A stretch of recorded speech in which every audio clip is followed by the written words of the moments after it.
नमस्कार मित्रांनो, जसे की आपणास सर्वांना माहीत आहे की सध्या राज्य सरकारने महिलांसाठी विविध प्रकारच्या योजना अंमलात आणलेल्या आहेत आणि नुकतीच आत्ता माझी लाडकी बहीण ही योजना अतिशय सुंदर आणि अतिशय चांगल्या प्रकारे याला प्रतिसादसुद्धा मिळत आहे आणि बहुतांश सर्व महिलांना लाडक्या बहिणीचे 2-2 हप्ते म्हणजे 3-3 हजार रुपये मिळत आहेत. आणि याही नंतर मला बरेचसे असे कमेंट्स आलेले आहेत की यानंतर मग कोणत्या तारखेला पैसे मिळतील, कोणत्या महिन्यात मिळतील, कसे मिळतील, याही संदर्भात त्यांनी मला कमेंट्स करून प्रत्यक्षात माझ्या शॉपवर येऊन सुद्धा मला विचारतात महिला.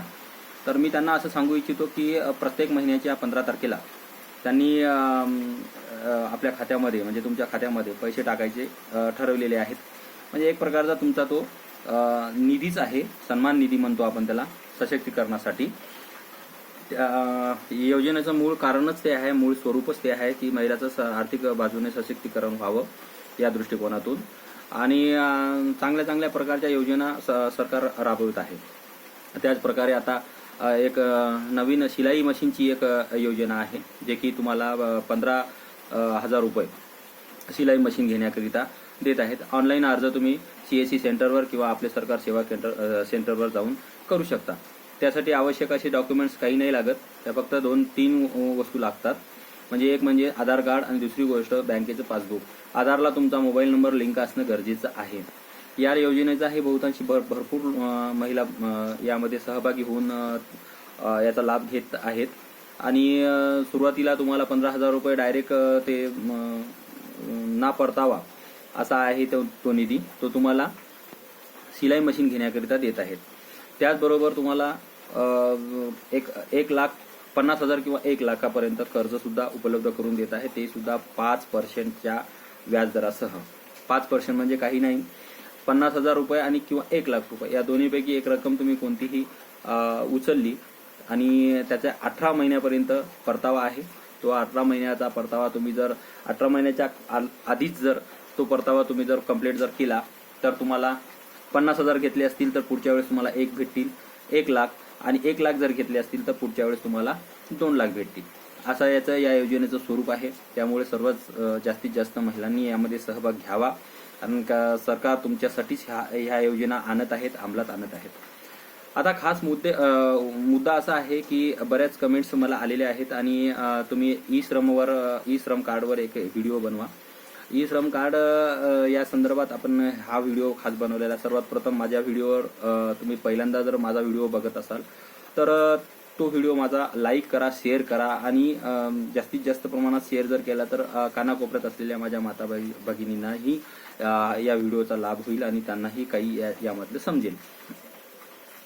मित्र हो, तुम्हाला एक सांगतो की ई श्रम कार्ड हे कोणी काढलं पाहिजेत, कशासाठी काढलं पाहिजेत, कशासाठी असते, कोणाला पैसे येतात, कोणाला येत नाहीत, या संदर्भात आपण या व्हिडिओवर सविस्तर चर्चा करणार. व्हिडिओ थोडासा लांब होणार आहे, परंतु तुम्हाला समजणंही गरजेचं आहे. प्रत्येक व्यक्ती हा मला शॉपवर येऊन किंवा कमेंट्समध्ये विचारतो मला पैसे आले नाहीत, बाकीच्यांना आलेत, यांना आले, त्यांना आले. गरजेचं नाही आहे, सर्वांनाच पैसे येणं गरजेचं नाही आहे. कारण मी हा व्हिडिओ तुम्हाला सांगितल्यानंतर, दाखवल्यानंतर, पाहिल्यानंतर तुम्हालाही कळेल की आपण यामध्ये बसत नाही. आता बघा, ई श्रम कार्ड हे असंघटित व्यक्ती, संघटित नाही, असंघटित व्यक्तीच ई श्रम कार्डचा लाभ उचलू शकतो. ई श्रम कार्डला दर महिन्याला 500 रुपये हे राज्य सरकार देत असते. आता असंघटित आणि संघटित काय, यामधला फरक थोडासा समजून घ्या. असंघटित म्हणजे असे व्यक्ती जे की कामगार विभागात आहेत. कामगार म्हणजे जसं की आता एखाद्या कंपनीमध्ये आहेत, एखाद्या कंपनीत कामगार आहे, तो रोजंदारीवर काम करतो, असे व्यक्ती त्याला असंघटित म्हणतात. जो कामगार आहे, कामगाराचे स्वरूप तुम्हाला सर्वांनाच माहीत आहे. आता संघटित म्हणजे काय की एखाद्या कोणत्याही शासनाच्या योजनेला किंवा शासनाच्या कर्मचारी किंवा शासनाचा पेन्शन धारक किंवा शासनाचा PF धारक असे जे व्यक्ती आहेत, हे व्यक्ती यामध्ये बसत नाहीत. परंतु झालं काय की ई श्रम कार्ड हे बहुतांश सर्वच लोकांनी काढून टाकलेलं आहे आणि प्रत्येक जणच पैशाची अपेक्षा करत आहे. प्रत्येक जणच ज्यांना जो संघटित आहे, संघटित आहे, लक्षात घ्या, जो संघटित आहे, मी आता असंघटित आणि संघटितची व्याख्या सांगितलेली आहे. जो संघटित आहे त्यांना कधीही पैसे येणार नाहीत, त्यांनी पैशाची वाट पाहू नये. आणि जो असंघटित आहे, जो कामगार वर्ग आहे, त्यांना एक 2-2 महिन्याचे पैसे यायलाही सुरुवात झालेली आहे. 500 रुपये पर मंथ असं त्याचं स्वरूप आहे. आता यामध्ये जास्तीत जास्त असंघटित आणि संघटित दोन्ही वर्गांनी काढलेला आहे. आता पैसे का नाही आले, तर पैसे याच्या ज्यांनी पूर्वी काढलेला आहे, पूर्वी म्हणजे बऱ्याच दिवसांनी काढलेला आहे, त्यांना फक्त त्या साईडवर जाऊन eShramCard.gov.in वर जाऊन 2-3 ऑप्शन येतात. त्यावर एक उजव्या साईडला ऑप्शन येते अपडेटचं. अपडेट तुम्ही eShram कार्डचा नंबर टाकून त्याला अपडेट करून घ्या. तुमचं बँक खातं कोणतं नवीन असेल, पोस्टाचं असेल, स्टेट बँक असेल, जो कोणतं तुम्ही बँक पुस्तक दिलेलं आहे, त्यानंतर तुम्ही दुसरं बँकेचं पुस्तक काढलं असेल तर ते बँकेचं पुस्तक अपडेट करून घ्या. अपडेट केल्याच्या नंतरच तुम्हाला पैसे यामध्ये येतील. आता त्याचबरोबर तुम्हाला आणखीन एक गोष्ट अशी मला सांगावीशी वाटते. बरेच जण असे म्हणतात की मला 3,000 रुपये आलेत, मला 4,000 रुपये आलेत, मला 5,000 रुपये आलेत. तर हे काही नाही आहे. त्यांना जर आले असतील तर त्यांना ते स्टेटमेंट दाखवा असं तुम्ही म्हणा. कारण कसं आहे माहिती आहे का, APY म्हणजे अटल पेन्शन योजना ही एक नवीन योजना आहे की जे आपल्या eShram कार्डवरून रिडायरेक्ट होते त्या अटल पेन्शन योजनेवर. आणि ज्या प्रकारे तुमचं वय असते त्या वयानुसार, जसं की आता 18 वर्ष असेल तर तुम्हाला 25 रुपये, 19 वर्ष असेल तर तुम्हाला 30 वर्ष, 5-5 रुपयाने ते असं वाढत जाते 45 वर्षापर्यंत. 45 वर्षापर्यंत, जसं 18 वर्ष असेल तुम्हाला 25 रुपये तुम्ही भरायचे असते. दर महिन्याला तुमच्या अकाउंटमधून ते कपात होतात. त्यामध्ये जर तुम्ही भाग घेतला तर, आणि 25 रुपये हे शासन भरत असते. असे एकंदरीत 50 रुपये वयाच्या 65व्या वर्षापर्यंत हे अशी तुमची कपात सुरू असते. त्यानंतर मग तुम्हाला 65व्या वर्षानंतर तुम्हाला 3,000 रुपये भेटणं सुरू होते. हे झाली पेन्शनचा भाग.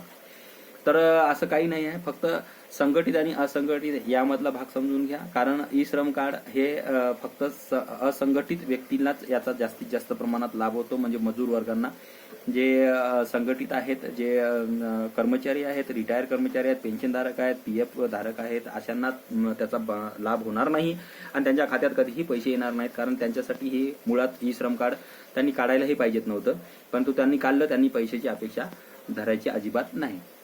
दुसरी गोष्ट अशी आहे की ज्या कोणी माझ्या माता भगिनी लाडक्या बहिणीपासून वंचित राहिलेले आहेत, ज्यांनी अद्यापर्यंत फॉर्म भरलेला नाही आहे, त्यांनाही मी सांगू इच्छितो की अजूनही तारीख वाढलेली आहे. तुम्ही फॉर्म लवकरात लवकर भरा, जेणेकरून तुम्हाला सप्टेंबरमध्ये याचा लाभ जरूर होईल. आता सर्वांनाही अप्रूव्हल मिळणं सुरू झालेलं आहे. कोणीही वंचित राहू नाही, हे शासनाचं धोरण आहे. त्याचबरोबर मला तुम्हाला अजून असं एक सांगायचं आहे की त्या दिवशी एकनाथराव शिंदे हे यवतमाळला आले होते. यवतमाळला येऊन त्यांनी असा एक निर्णय घेतला की आम्ही महिलांना जे 1,500 रुपये देतो ते 1,500च्या ऐवजी आम्ही 4,000 रुपये महिना सुद्धा देऊ शकतो, परंतु हे तुमच्याच हातात आहे. आता सरळ त्यांनी तुम्हाला असं सांगितलेलं आहे की तुम्ही इनडायरेक्टपणे तुम्हाला असं सांगितलेलं आहे की तुम्ही मतदान करा, म्हणजे या सरकारला तुम्ही निवडून द्या. आता ते तुमच्या हातावर आहे, कसं काय करायचं काय नाही ते मी तुम्हाला सांगणार नाही, कारण तो एक प्रकारचा प्रचार केल्यासारखा होईल. परंतु त्यांनी असं सांगितलं की 1,500 म्हणजे काहीच नाही, आम्ही तुम्हाला 4,000 ही महिना देऊ शकतो. तर ते चांगली गोष्ट आहे, ते तुम्ही विचार करायला पाहिजे त्या गोष्टीचा. कोणाला मतदान करायचं कोणाला नाही तो भाग तुमचा आहे, माझा नाही. माझा फक्त एवढंच आहे की तुमच्यापर्यंत एक व्हिडिओ बनवून तुमच्यापर्यंत काही चांगल्या गोष्टी सांगायच्या. आणि त्याचबरोबर आता पावसाचं प्रमाण भरपूर वाढलेलं आहे. अशा पावसाच्या प्रमाणामध्ये ई-पीक पाहणी जे मोबाईल ॲपवर असते, ई-पीक पाहणी तुम्ही करा, पेरे चढवा, जेणेकरून तुम्हाला विमा काढूनही तुम्हाला हे जर 2 गोष्टी तुम्ही जर केल्या नाही तर विमा काढूनही तुम्हाला लाभ मिळणार नाही. तुम्ही लाभाच्या प्रतीक्षेत राहाल, बाकीच्यांना लाभ मिळेल. बाकीच्यांनी हे सर्व गोष्टी केलेल्या आहेत. बरेच शेतकरी करत आहेत, मला कमेंट्समध्ये सांगत आहेत, मला विचारत आहेत की आम्ही केलेलं आहे. मी त्यांना विचारत आहे, त्यांना सांगत आहे मी की तुम्ही तात्काळमध्ये ई-पीक पाहणी करा, पेरे चढवा, जेणेकरून तुम्हाला या योजनेचा म्हणजे फसल विमा योजनेचा तुम्हाला लाभ मिळेल. अजून त्याचबरोबर आतापर्यंत ज्या महिलांना, ज्या बहिणींना माझ्या लाडक्या बहिणीचे पैसे मिळाले नाहीत, अशांना मी सांगू इच्छितो की त्यांनी घाबरून जाण्याचं अजिबात कारण नाही आहे. त्यांनी सर्वात प्रथम तुमच्या आधारला तुमच्या बँकेच्या पुस्तकाला तुमचा आधार लिंक आहे की नाही हे तपासून पहा. तुमच्या बँकेच्या पुस्तकाला मोबाईल लिंक आहे की नाही हे तपासून घ्या, जेणेकरून तुमच्या खात्यामध्ये थोडीशी जरी उलाढाल झाली तरी तुम्हाला मेसेज आला पाहिजेत, घर बसल्या मेसेज आला पाहिजेत. तुम्हाला वारंवार थोडशासाठी चेक करण्यासाठी, बॅलन्स चेक करण्यासाठी बँकेमध्ये येण्याची आवश्यकता नाही. आणि काळजी करण्याचं कारण नाही, सप्टेंबरमध्ये सर्वांनाच पैसे येणार आहेत. ज्या माझ्या माता भगिनी आहेत ज्यांना पैसे आले नाहीत त्यांनी काळजी करण्याचं कारण नाही. ज्यांच्या खात्यामध्ये पैसे आलेले आहेत त्यांनी सुद्धा घाबरून जाऊ नका, पैसे वापस जाणार नाहीत. हे सुद्धा मी तुम्हाला या व्हिडिओच्या माध्यमातून सांगण्याचा प्रयत्न करतो. कारण आता बँकेमध्ये एवढी प्रचंड प्रमाणात गर्दी आहे आणि अशा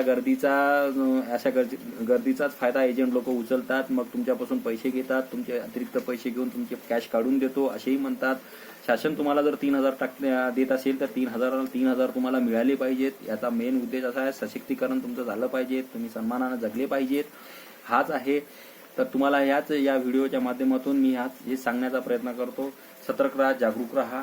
आणि शासन तुम्हाला सध्या महिला वर्गावर शासन भरपूर प्रमाणात मेहरबान आहे असं म्हणावं लागेल आपल्याला. कारण महिलांसाठी विविध प्रकारच्या योजना शासन स्तरावर आणलेल्या आहेत आणि महिलांनी याचा भरपूर फायदा घ्यायला पाहिजे.